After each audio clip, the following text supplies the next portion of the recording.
Salut à tous et bienvenue dans cette nouvelle édition de Tu tentes un truc. Au programme de cette semaine, deux gros chocs. N'hésitez pas à aller nous suivre sur notre page Facebook juste en dessous, dans la description. Et puis à nous rejoindre aussi sur Instagram, @tente un truc. On y va pour le premier match. Le premier match de cette vidéo, il opposera à 18h30 samedi en Première Ligue, Liverpool 3e avec 57 points, à Newcastle United 15e avec 29 points. Deux trajectoires complètement opposées pour ces équipes. Liverpool va jouer naturellement l'Europe, étant déjà qualifié presque pour les quarts de finale de la Ligue des Champions, alors que Newcastle a seulement 2 points d'avance sur les relégables de la Première Ligue.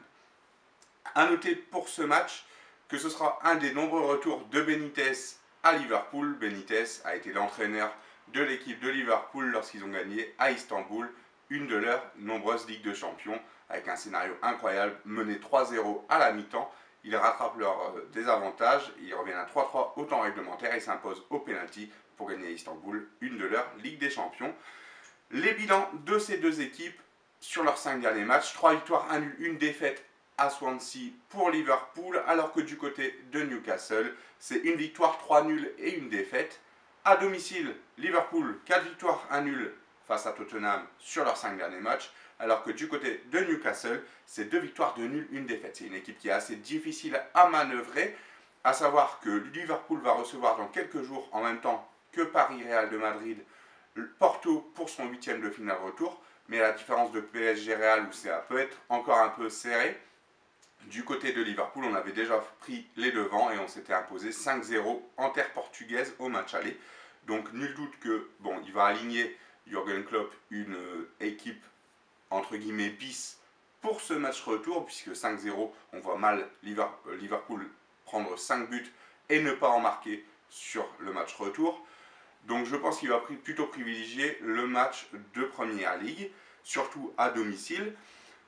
Donc qu'est-ce qu'on peut dire?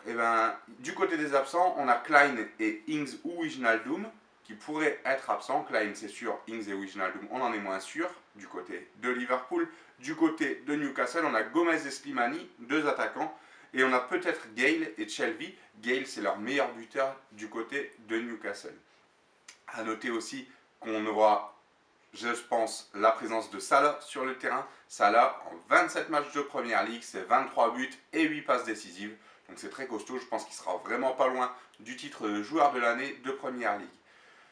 Que dire sur ce match? Les cotes sont largement en faveur de Liverpool. La cote de Liverpool est entre 1,15 et 1,25 à l'heure actuelle sur les bookmakers, donc c'est pas intéressant de les jouer. Par contre, je pense qu'il est plus intéressant de jouer Liverpool s'impose avec des buts d'écart et on va en donner 2. Donc Liverpool, je pense, va gagner par au moins 3 buts d'écart. Donc elle est cotée à 2,35 sur PMU et elle est cotée à 2,10 sur Winamax. On enchaîne tout de suite avec le second match. Le deuxième match de cette vidéo est le premier choc entre guillemets de cette vidéo. On s'en va en Espagne à dimanche à 16h15 et c'est le Barça premier avec 66 points qui reçoit l'Atlético Madrid d'Antoine Griezmann avec 61 points qui est deuxième.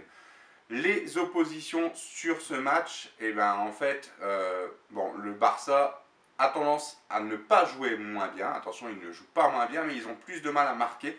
Ils ont toujours autant d'occasions, mais ça patine un peu dans le dernier geste, alors que du côté de l'Atlético Madrid, on a Griezmann qui est en pleine forme. Il a marqué un triplé face à Séville la semaine dernière, et il vient de marquer un quadruplé, en donnant la victoire 4-0 à Leganés, au nouveau stade de l'Atlético, au stade Wanda Metropolitano. Donc du côté du Barça, les 5 derniers matchs, c'est 2 victoires et 3 nuls. Donc vous voyez, ça patine un peu. Alors que du côté de Madrid, c'est 5 victoires. Les 5 derniers matchs, 5 victoires, c'est net et précis. À domicile, le Barça, c'est 4 victoires et un nul tout de même. On va pas faire de mal et d'offense à cette équipe. Du côté de l'Atlético Madrid, à l'extérieur, c'est 4 victoires et une défaite. En absent, pour le Barça, on aura Semedo qui sera certainement pas là. Et du côté de l'Atlético Madrid, on aura peut-être Hernandez et Savic qui ne seront pas là. Donc bon, ce ne sont pas des grands absents. Les deux coachs peuvent concilier et considérer une équipe autrement qu'avec ses joueurs. Les cotes pour ce match: 1,70 pour le Barça chez Winamax, 1,66 chez PMU. Le match nul à 3,70 chez Winamax, à 3,50 chez PMU. Et la victoire de l'Atlético Madrid à 4,80 sur Winamax, à 4,60 chez PMU. Ça présage d'un match assez serré mais ouvert, je pense. Même si l'Atlético considère et garde une très bonne défense. Le Barça attaque peut-être moins bien. On peut penser que Messi va sortir un gros match et que à côté, ça peut risquer de patiner un petit peu du côté de l'Atlético Madrid. On s'en remettra à Griezmann, Gamero ou peut-être Torres pour marquer des buts.